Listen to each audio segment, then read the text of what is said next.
이번 주에 목사님이 그 아들하고 울린다. 아들하고 그 서울에 있는 레고 전시회장에 갔다 왔어요. 레고 전시회장에 갔다 왔는데 재미있게 이제 아들하고 전시회도 쭉 보고 박람회도 쭉 참석하고 가서 직접 만들어 보기도 하고 거기 창작하셨던 분이 와서 직접 시연하는 것도 보고 직접 조정해 보기도 하고 재미난 시간을 가졌어요. 그리고 나서 이제 또 가까우니까 롯데월드도 가서 막 쭉 놀고 또 레고 매장에도 쭉 갔다 왔어요. 갔다 왔는데 이거예요. 이게 다 레고로 만든 거예요. 블록 하나하나로 만든 건데 그 쭉 갔다 오면서 레고 매장에 쭉 들렸어요. 매장에 들렸는데 뭐가 있나 한번 쭉 봐서 이제 보려고. 근데 예성이가 되게 간절한 눈빛으로 저를 쳐다보는 거예요. 하나 사달라는 얘기죠.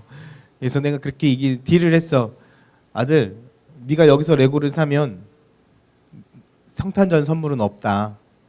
엄마 아빠는 네가 지금 여기서 사는 걸 가지고 성탄절 선물을 해줄 거야. 라고 내가 딱 못을 박았어요. 근데 뭐라고 했을까요? 너무나 흔쾌하게 알았다는 거예요. 너무나 기쁜 마음으로 알았다는 거예요. 다시금 한번 확인시켜줬죠. 아들, 분명히 얘기하지만 여기서 사는 거는 성탄절 선물이야. 그랬더니 알았다고 하면서 정말 큰 거를 집었어요.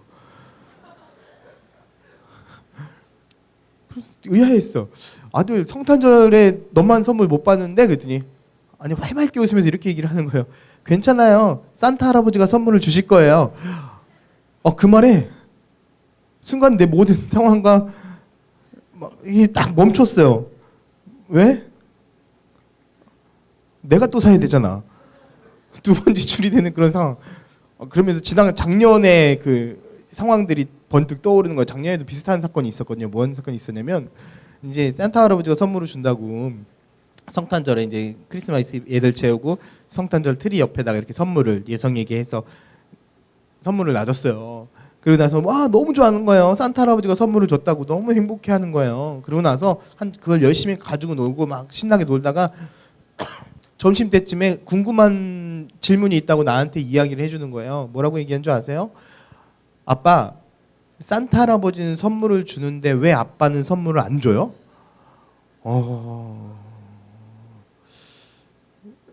그 생각까지 더하면서 이런 생각이 드는 거예요.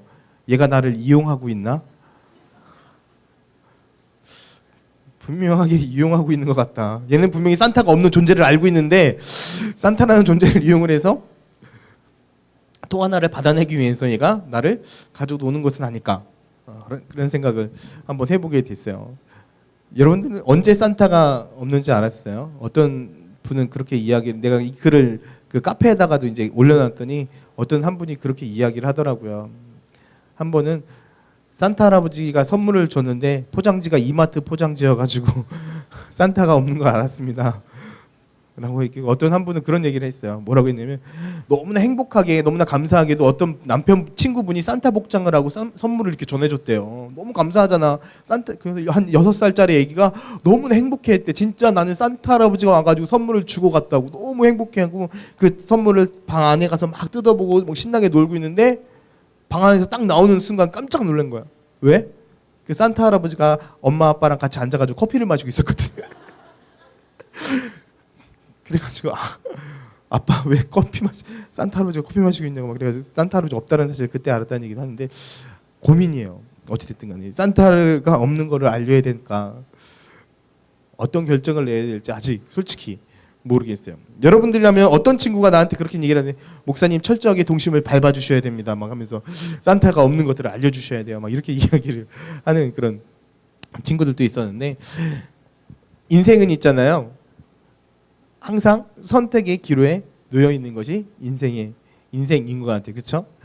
이런 말이 있어요. 인생은 탄생과 죽음 사이에 뭐라고요? 선택이다. 인생은 B와 D 사이에 C이다. 많이 들어봤죠? 처음 들어본 말은 아닐 거예요. 그렇죠? 우리들의 삶에서 태어남과 죽음 그리고 그 사이에 선택. 우린 매일같이 인생을 살아가는 게 어찌 보면 선택의 삶이에요. 문제집을 무얼 풀까 선택해야 되고요. 밥을 먹을까 말까 선택해야 되고요. 사실 어떻게 보면 오늘 아침에 일어나서도 교회 갈까 말까 선택해야 되는 부분.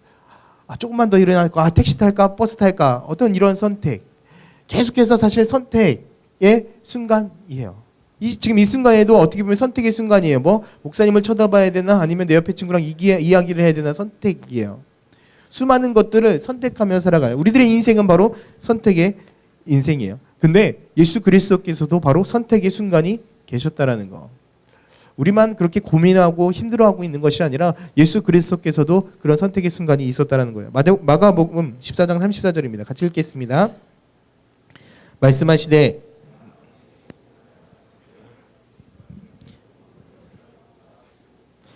뭐라고요?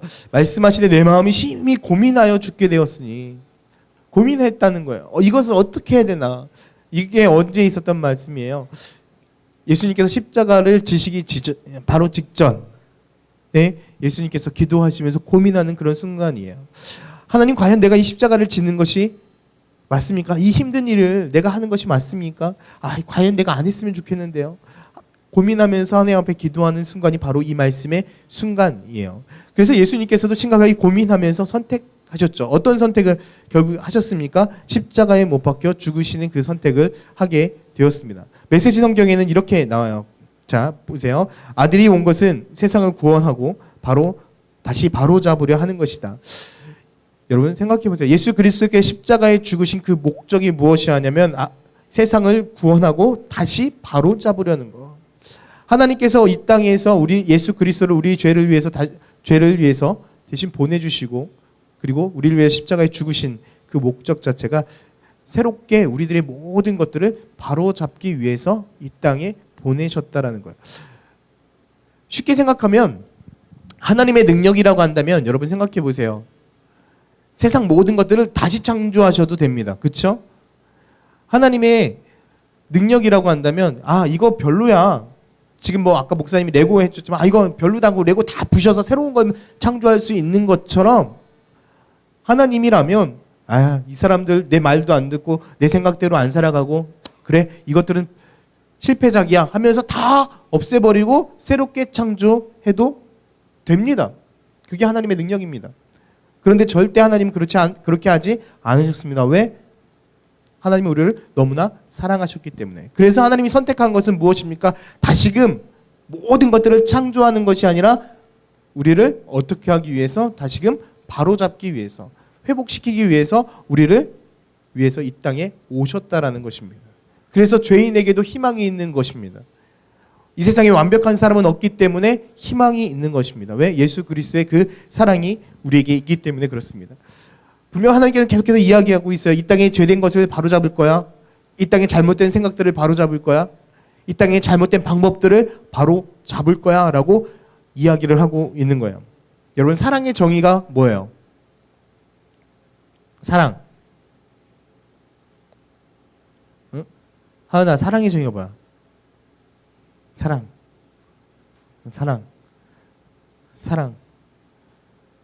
사랑이 뭐예요? 사랑이. 그냥 남녀 간의 사랑? 여기서 이야기하는 예수님의 사랑은 무엇을 의미하냐면요. 어떤 남녀 간의 그런 에로스적인 사랑을 이야기하는 것이 아니라 끈끈한 포기하지 않는 그 사랑을 이야기해요. 국어사전에는 사랑에 대해서 이렇게 정의를 해요. 어떤 사람이나 존재를 몹시 아끼고 귀중히 여기는 마음 또한 그런 일 귀중하게 여기는 것을 뛰어넘어서 하나님은 어떠한 사랑이냐면 포기하지 않는 사랑이에요. 원어적인 표현으로 보면 무엇이라고 표현하냐면 끈으로 이렇게 묶어놨다라는 표현을 해요. 끈으로 묶어놨다. 풀리지 않는 그 끈으로 묶어놨다는 거예요. 사랑이. 하나님은 우리를 그렇게 사랑하세요.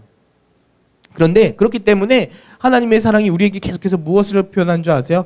야 이거는 좀 죄된 일이지 않니? 이건 좀 잘못된 일이지 않니? 이것은 내가 생각하는 것과 좀 다르다. 네가 하나님의 뜻대로 살아가기 위해서는 이것은 아닌 것 같아 라고 이야기를 하는 거. 또 노골적으로 얘기를 해볼까? 야 술 마시는 거? 내 생각엔 좀 아닌 것 같아. 담배 피는 거? 조금 이건 아닌 것 같아. 야 아직 학생이잖니. 성적인 관계 갖는 거? 이건 아니야. 수도 없이 많은 일들에 대해서 이건 아니야 라고 이야기를 하고 있는 거예요. 심지어는 시험 볼 때 야 이건 컨닝하는 건 좀 아니지 않니? 부정행위하는 거? 이건 좀 아니지 않니? 계속해서 사실은 어떻게 이렇게 이야기를 하고 있는 거예요. 그러다 보니까 우리들의 양심은 어떻게 되는 거예요? 양심은 찔리고 결과는 좋아야 되겠고 무엇을 선택할까요? 하나님께 주신 마음이 아니라 결과를 선택할 때가 상당히 많죠. 하나님은 계속해서 뭘 얘기하는 거? 그걸 바로 잡으려고 얘기를 하다 보니까 그것이 싫어가지고 어떻게 하는 거예요? 하나님을 떠나가는 거예요. 하나님, 나를 너무나 간섭하는 것 같아요. 나는 좀 자유롭게 살고 싶어요. 하나님, 정말 좋은 건 알고 있어요. 하나님 믿어야 구원받는 거 알고 있어요. 그렇지만 지금 이 순간에서는 나는 조금 더 자유롭고 싶어요. 내가 알아서 할게요. 그냥 절 내버려 두세요. 라고 이야기하는 거예요. 여러분, 방임이라고 들어봤죠? 이 방임의 뜻이 이거예요. 돌보거나 간섭하지 않고 제멋대로 내버려 둔다. 과연 이게 사랑일까요? 과연 이게 사랑일까요? 목사님이 서울을 버스를 타고 올라갔어요. 피곤하니까 버스 타고 지하철 타고 갔어요. 근데 집에 들어오는 시간이 완전 장난 아닌 퇴근 시간이었어요. 퇴근 시간. 예성이가 나한테 한 얘기 있어. 아빠, 왜 나는 계속 엉덩이에 냄새 맡고 다녀야 돼? 키가 조그맣잖아. 그러니까 어른들 다 엉덩이만 붙이지 않은 거야, 얘는 지금. 근데 거기에서 내가 한 일이 하나 있어요. 무엇인 줄 아세요? 예성이가 아무리 손이 아프다고 하더라도 나는 예성이 손을 절대 놓지 않았어요. 왜? 한순간의 실수로 예성이를 놓치면 못 찾는 거예요, 잘못되면. 그쵸? 아빠 손 아파, 이거 놔줄 수 있어. 안 돼. 아빠 되게 아파, 살짝 잡아. 안 돼. 지금 너 여기 놓치면 아빠랑 떨어져. 너 그 아빠랑 떨어지는 걸 원하고 싶어? 아니, 그럼 조금만 참아. 알았어. 아무리 아파도 그 손을 놓지 않았어요. 하나님도 마찬가지예요. 여러분들이 마음 가운데 속에 하나님, 나 너무 괴로워요. 하나님, 나 너무나 아파요. 하나님, 나 너무나 이거 좀 힘들어요. 라고 이야기해도 잠깐만, 지금만 버티면 돼. 괜찮아. 지금 내가 너를 놓치면 나 영원히 못 볼 수도 있거든. 너 나 영원히 떠날 수도 있거든. 계속해서 하나님께서 우리를 어떻게 하고 계시는 거예요? 그럼에도 불구하고 계속해서 그 손을 꽉 붙들고 계신 거예요. 그게 하나님의 사랑이에요. 근데 많은 사람들은 그 사랑이 너무나 싫어서 하나님을 떠나가려고 하고 포기하려고 하고 그러고 있다라는 게 큰 문제입니다. 하나님은 이 땅에 오신 목적이 뭐예요? 이 세상을 바로잡기 위해서. 다시 얘기할게요. 하나님이 이 땅에 오신 이유는 뭐예요? 여러분들의 삶을 바로잡기 위해서. 다시 이야기할게요. 여러분들의 생각을 바로잡기 위해서 예수 그리스도께서 이 땅에 오셨다라는 이야기예요. 여러분들의 생각이 갈등 가운데 있다면, 말씀과 또한 세상 가운데 어떤 그런 갈등 가운데 있다라고 한다면 분명히 하나님의 뜻대로 조정하셔야 됩니다. 그것이 하나님의 뜻이기 때문에 그렇습니다. 1789년에 프랑스 시민혁명 때 있었던 일입니다. 미라보라는 사람이 있었어요. 이 사람은 프랑스 귀족 출신이었고 너무나 연설도 잘하고 말도 잘해서 대중적으로 정말 큰 인기가 있었어요. 그래서 이 사람을 중심으로 해서 그 시민혁명이 막 진행되고 있었어요. 그런데 문제가 하나 있었습니다.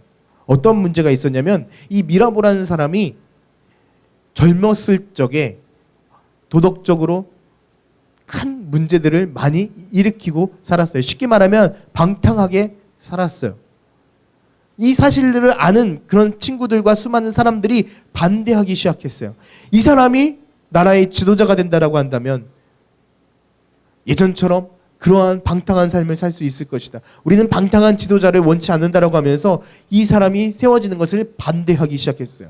그런데 이 사람은 너무나 탁월했던 사람이고 예전의 삶이 어떻게 된 거예요? 완전하게 변화되었어요. 그럼에도 불구하고 예전에 그 방탕했던 그 삶 때문에 결국에는 지도자의 위치에서 내려오게 되었어요. 그러고 나서 그를 대신해서 정권을 잡은 사람이 있습니다.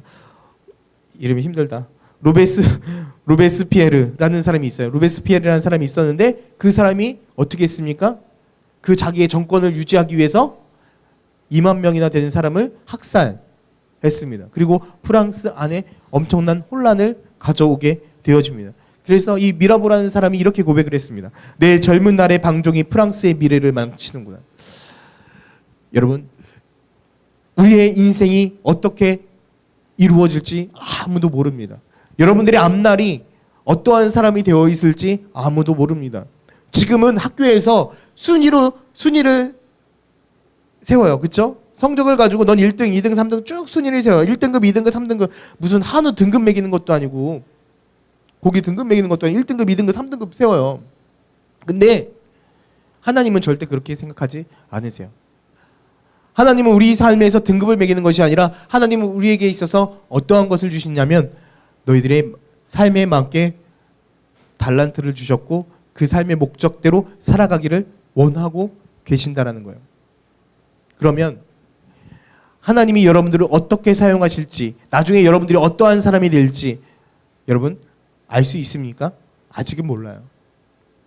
그냥 여러분들은 의사가 되겠습니다, 교사가 되겠습니다, 어떠한 뭐가 되겠습니다, 경찰관이 되겠습니다, 화가가 되겠습니다, 뭐가 이렇게 꿈이 있겠지만 하나님 그 꿈, 그 이상으로 여러분들을 사용하실 거고 그것을 통해서 놀라운 일들을 이루실 것이라는 사실입니다. 근데 만약 지금 여러분들의 젊은 날에 하나님의 뜻대로 살아가지 않고 방탕한 그러한 삶을 살아간다면, 하나님의 사랑을 깨닫지 못하고 내가 원하는 대로 살아간다면 여러분 어떤 결과가 초래할까요? 오늘날 생각해 보세요. 장관 한 명 세우는데도 난리도 아닌 거 아세요? 그렇죠? 청문회 한다고 해서 초등학교 시절부터 뭐 했고, 집을 사는데 집을 어떻게 샀고, 가족들이 군대를 갔다 왔는지 안 갔다 왔는지, 심지어 그런 걸 왜 하는지 모르겠어요. 왜? 모든 신상이 다 털리니까. 심지어는 내가 볼 때는 앞으로는 몇십 년 전에 너 10살 때 집 앞에서 오줌 쌌잖아, 너 노상방뇨야, 내가 볼 때 이런 것까지도 하지 않을까. 별의별 거 말 같지도 않은 것을 다 꺼집어내면서 그 사람을 낙마시키기 위해서 그런 일들을 하게 돼요. 별의별 것까지. 만약 여러분들의 인생이 나는 이것밖에 안 돼라고 절대 그렇게 생각하지 마세요. 하나님은 여러분들을 어떻게, 어떠한 방법으로, 어떠한 인물로 만들지 알지 못합니다. 어느 순간 다들 나이가 먹었는데 갑자기 창규가 딱 나와가지고 저를 대통령으로 뽑아주신다면 막 이렇게 할 수 있단 말이야. 저 녀석 어디서 많이 보던 녀석인데 이럴 수도 있단 말이야. 근데 그 옆에 수민이가 서 있을 수도 있단 말이야. 그지? 아무도 모르는 거야. 아무도 모르는 거야. 아무도 모르는 거야. 그렇기 때문에 여러분, 지금 이 순간부터 여러분들에게 원하는 건 무엇이냐? 하나님의 사랑을 온전하게 깨닫고요, 하나님이 원하시는 그 삶대로 여러분들의 인생을 조정해 나갔으면 좋겠어요. 하나님의 사랑은 여러분들을 바꾸기를 원하신다라는 사실입니다. 자, 메시지 성경을 한번 보세요. 메시지 성경은 이렇게 이야기합니다. 그것은 아무도 멸망하지 않고 그를 믿는 사람은 누구도 온전하고 영원한 생명을 얻게 하려는 것이다. 하나님께서 우리들의 인생을 바꾸어 놓으시고 결론적으로 원하시는 것은 무엇이냐면 하나님과 영원한 그 삶을 함께 누리기를 원하고 있다는 것입니다. 그리고 그렇게 그 삶 가운데 초청하고 있다는 거예요. 근데 수많은 사람들은 어떻게 하고 있는지 알아요? 계속 볼게요. 메시지 성경이에요. 누구든지 아들을 신뢰하는 사람은 죄를 용서받지만 아들을 신뢰하지 않는 사람은 이미 오래전에 사형 선고를 받았으면서도 그것을 모르는 사람이다. 쉽게 얘기할게요. 사형 선고를 받은 사람에게 너 이쪽으로만 넘어온다면 내가 사형을 면해줄게 라고 이야기함에도 불구하고 나는 그냥 포기하는 거나 마찬가지라는 거예요. 그냥 내 멋대로 살겠습니다. 내가 원하는 대로 살겠습니다. 하나님은 우리에게 계속해서 뭘 원하세요? 우리들의 인생을 조금만 더 수정하자, 조금만 더 바꾸자라고 그렇게 이야기하고 있다는 것입니다. 그것이 하나님의 사랑입니다. 하나님의 사랑이요, 무조건적으로 우리들의 인생을 좋은 것만, 야 이게 좋은 거야, 좋은 것만 이야기하는 것이 그게 사랑이 아니에요. 네가 원하는 대로 다 해줄게, 이게 사랑이 아니에요. 사랑은 때로는 우리를 아프게 할 수도 있어요. 왜? 바꾸어야 되니까. 때로는 눈물이 날 수도 있어요. 왜? 포기해야 되니까. 그렇지만 그 하나님의 사랑을 통해서 우리에게 주시는 놀라운 은혜와 놀라운 구원의 그 선물이 있기 때문에 그 아픔은 잠시일 뿐이에요. 이제 성탄절이 얼마 안 남았습니다. 그렇죠? 우리 아들처럼 산타 할아버지를 기다리지 말고, 요즘은 우리 아들보다 우리 딸내미가 더 기다려요. 막 울다가도 울면 안 돼, 울면 안 돼 그러면 나 안 울었어, 안 울었어 이러고 있어요. 세상 많은 사람들은 성탄절을 통해서 기쁨을 누리고 그냥 편안한 안식을 누리려고 할 거예요. 좀 한 번 정도 쉼을 누리고 먹고 마시고 즐기려고 할 겁니다. 그러나 정말 그리스도인 된 우리는요, 그 성탄절을 통해서 참된 예수 그리스도의 사랑을 한번 다시금 한번 생각해 봤으면 좋겠고, 예수님께서 나를 위해 오신 그 이유와 목적을 다시금 한번 생각해 봤으면 좋겠고, 또 하나님께서 나의 삶 가운데 속에서 무언가를 바로잡기 원하시는 그것이 있다라고 한다면 그것을 여러분 바로잡는 그 시간이 되었으면 좋겠습니다. 그리고 그러한 위풍당당 고등부 친구들이 되기를 소망합니다. 우리 이 시간에 같이 기도했으면 좀 좋겠습니다.